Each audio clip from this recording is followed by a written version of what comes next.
Baby, don't worry about a thing, 'cause every little thing is gonna be alright. Chelsea. So, it was an unlucky 13 for Chelsea. Welcome to the match review of Crystal Palace 1, Chelsea 3.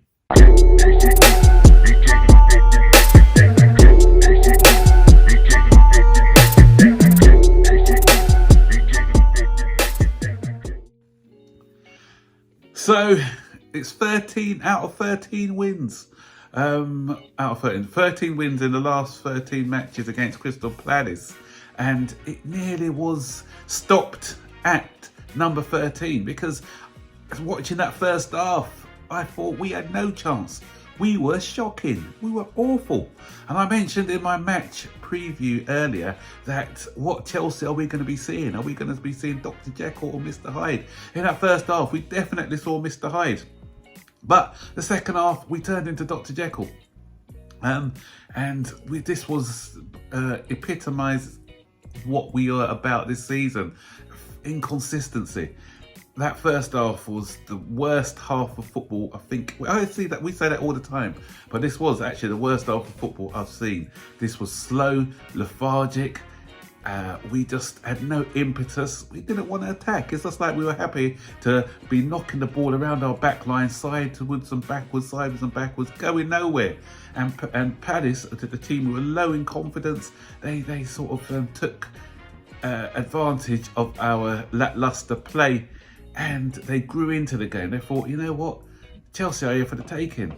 And we were nearly took by Crystal Palace because as they grew in confidence, they started to attack more and no more of this low block. They thought, okay, we can come at Chelsea a bit and take our chances. And boy, did they take their chance. And I think Caicedo, was he fouled or not? I don't know, but he was dithering on the ball. And then the ball went out to Madueke. I don't know what Madueke was doing, turning into danger. And it was robbed by Lerma. I think a brilliant finish by Lerma. But interestingly enough, actually, Petr Cech is the studio guest on Sky Sports today. And he made a really interesting point about goalkeeping. And he said, as a goalkeeper, he likes to take that step further forward away from the goalkeeper, the goal line, and that gives him a better chance of cutting down the angle. And he said, had Petrovic been 1 or 2 steps forward, then he'd have had a better chance of reaching that ball. It's a really interesting take. And I'm thinking, what are our goalkeeping coaches doing? And it's not in our goalkeeping coaches, because Petr Cech said he had an input. If the goalkeeping coach told him to do something he wasn't comfortable with it, he'll have a discussion about it. And so we saw Petrovic turn into a Kepa and a long range shot, which he nearly got to. But as I said, it's about those fine details. And that's what separates the good goalkeepers from the okay goalkeepers. Don't get me wrong, Petrovic I think has been really good this season, but he's not in that world-class bracket like Petr Cech was. And there's just those finer details that makes Petr Cech a world-class goalkeeper, what made him a world-class goalkeeper.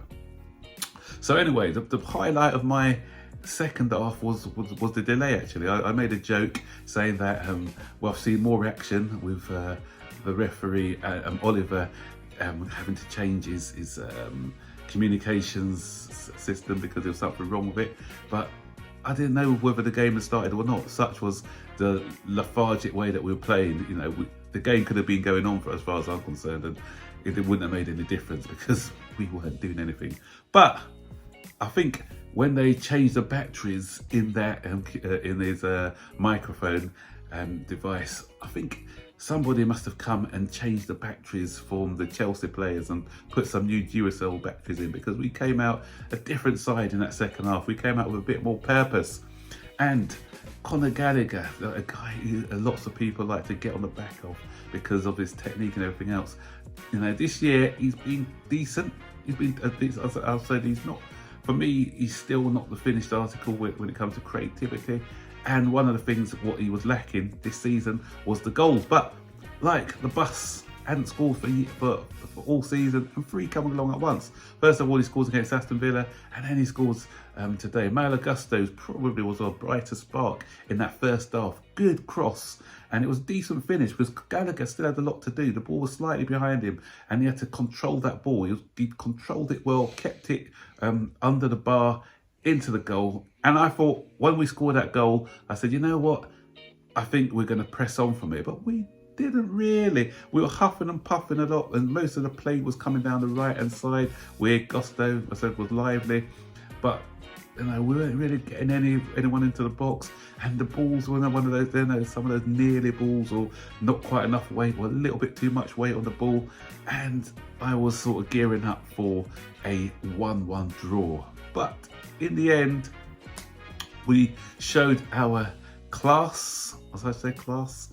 Yeah, but that's the thing. When Man U do it and other teams do it, score late goals, we applaud them. So we have to applaud Chelsea for persevering with the match. And Palace did think they did have a chance of trying to get a winner. They had a couple of chances actually before we scored that goal. I think Edouard, who came on, had a chance, and Mateta, he had a couple of efforts, and the guy Franca, who we were linked with, we nearly bought him.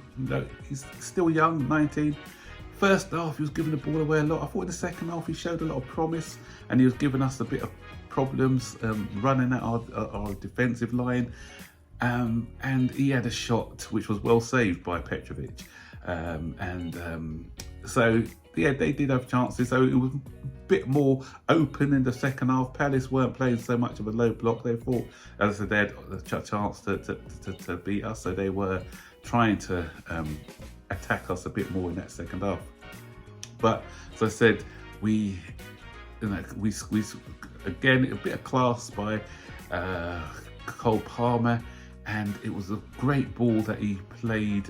First of all, plaudits to Raheem Sterling, who came on as a sub. He gets a lot of stick a lot of the times, but he showed a bit of tenacity, played the ball out to Cole Palmer, and a good cross by Cole Palmer. And it was a very good finish by Conor Gallagher into the corner of the net.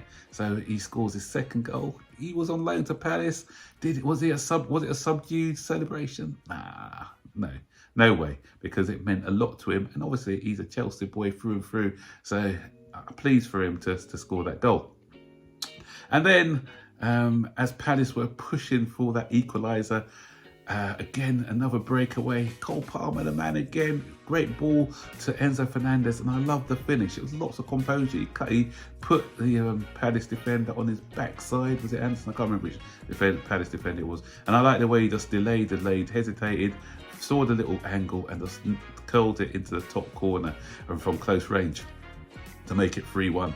And okay, the performance wasn't great, especially the first half, but we got the results. And what it does is results breeds confidence. So you can see how much it meant to the players to score that goal. It's still masking over a few of the cracks, and we've got some sterner tests to come. We've got Manchester City at the weekend, so we have to see how we get on with them. But a win's a win, and I'll take the win.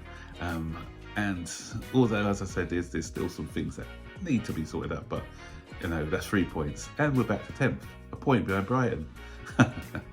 Yeah, little things. Anyway, I'm wearing that 3 today because 3 is the magic number. 2 3s in a row, 6 goals in 2 games. Am I dreaming? Anyway, so what do you guys think of the match? Stick your comments in the section below. And don't forget, as always, to like, subscribe, turn on post notifications to be notified every time I make a new video. So take care. Bye-bye.